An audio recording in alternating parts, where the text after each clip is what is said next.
Good day, Ohio. Welcome back to the Ohio Cannabis Report. My name is Gerald Moore Jr., and I am the founder of Ohio Cannabis Report.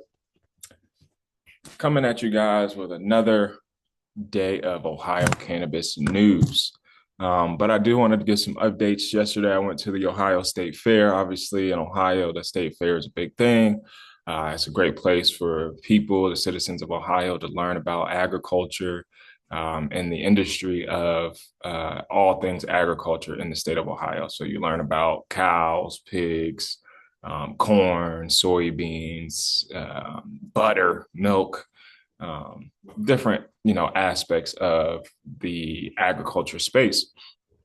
And one thing that I was obviously looking for, being that cannabis, recreational adult use cannabis just became legal last year or 2023. And then medical use cannabis has been around for about 6 years. And then the Farm Bill passed in 2018. And so allowing hemp to be legalized.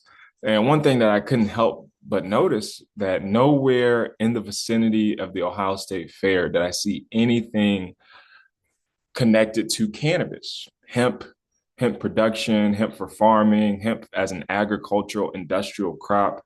There was nowhere to be found. There was alcohol tents that you could buy alcohol. There was no CBD drinks, no THC drinks, which I found pretty interesting. Either the entrepreneurs in the cannabis space don't understand that, I think they say like upwards of 1 million people typically attend the Ohio State Fair. Um, but again, these are state departments. There was no Department of Cannabis Control there. I didn't see them. I didn't see them educating anybody anywhere about, hey, cannabis and hemp are newly legal in Ohio, CBD, THC, these are all legal things. We should be educating the broader community on these things, on these topics. And so, obviously, me being an entrepreneur, creative, somebody that, understands what's going on, it just caught me by surprise. I guess I'm not surprised, but, you would think, that somebody would have done something.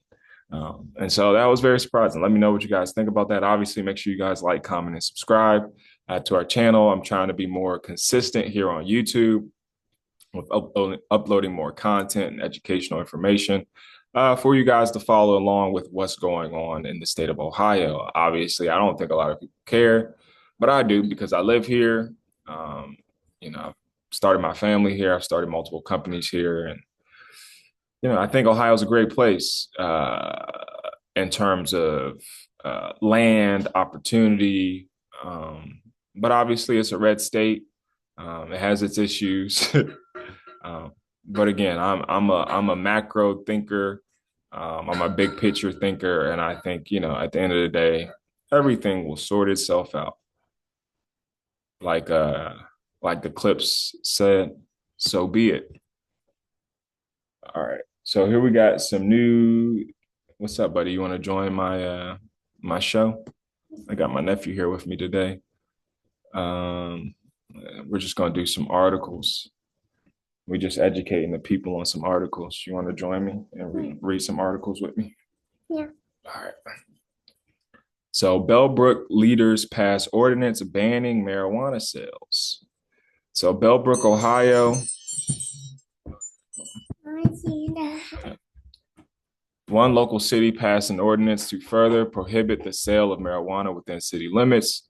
The city of Bellbrook has joined the growing list of local cities to ban marijuana dispensaries as well as retail sale.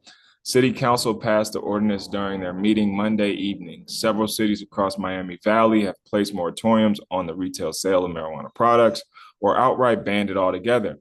This comes after recreational marijuana was legalized in Ohio through Issue 2 on November 2023. Bellbrook previously placed a moratorium set throughout the last year, but that was only a temporary block while city leaders decided what steps to take.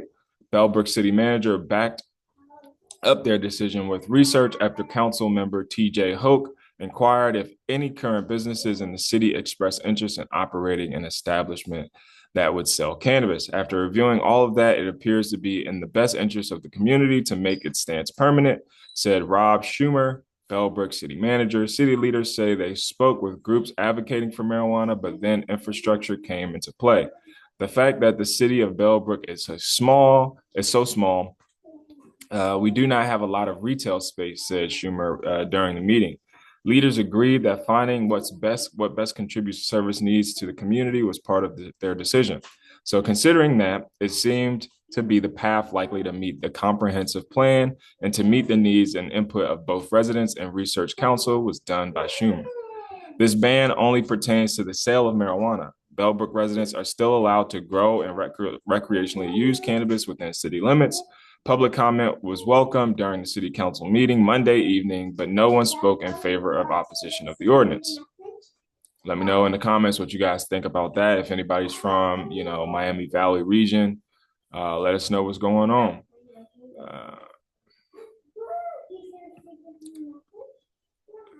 32 attorney generals call on Congress to pass cannabis banking bill.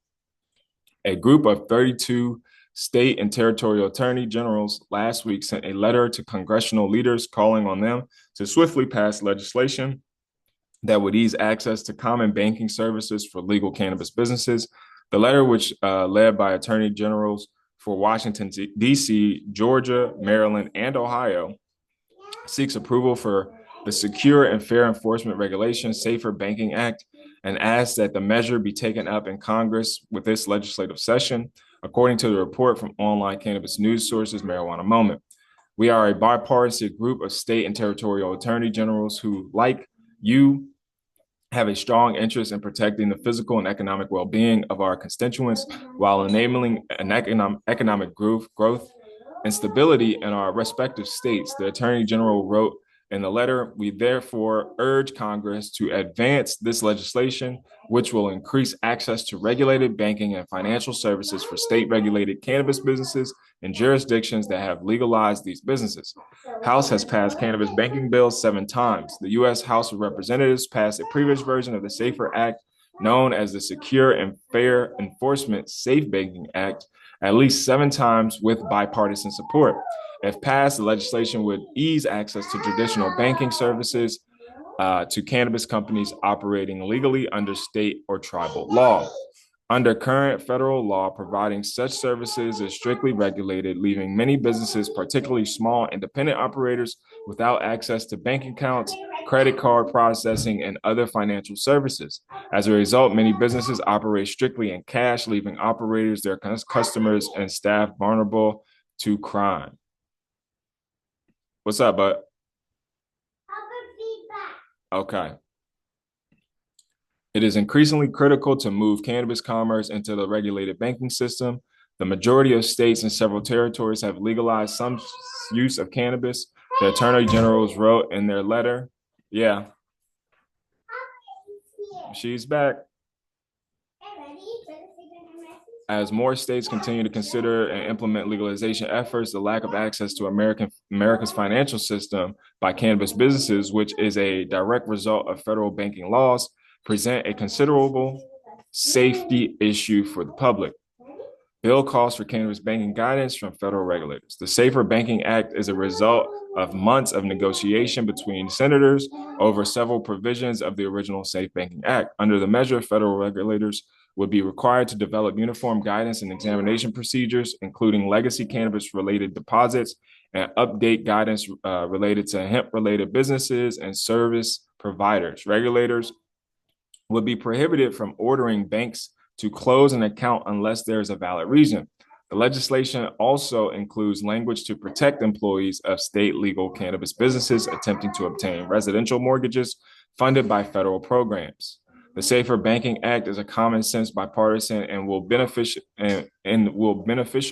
impact the safety of nearly 75% of Americans who live in a state where cannabis has been legalized.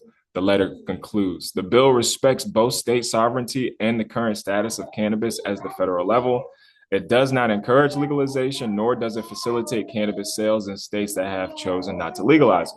The Safer Banking Act gives the Treasury Secretary 1 year to publish updated guidance for banks that serve the cannabis industry. The previous version of the bill allowed only 180 days for the update to the guidance, which was first issued under the Obama administration in 2014. The guidance requires banks, credit unions, and depository institutions that serve marijuana businesses to submit suspicious activity reports, SARs, about their cannabis clients. The bill was also amended with technical changes that revise language on how cannabis-related financial transactions should not be considered proceeds from an unlawful activity. When legal cannabis businesses are forced to operate in cash, it's not just inefficient, it's dangerous.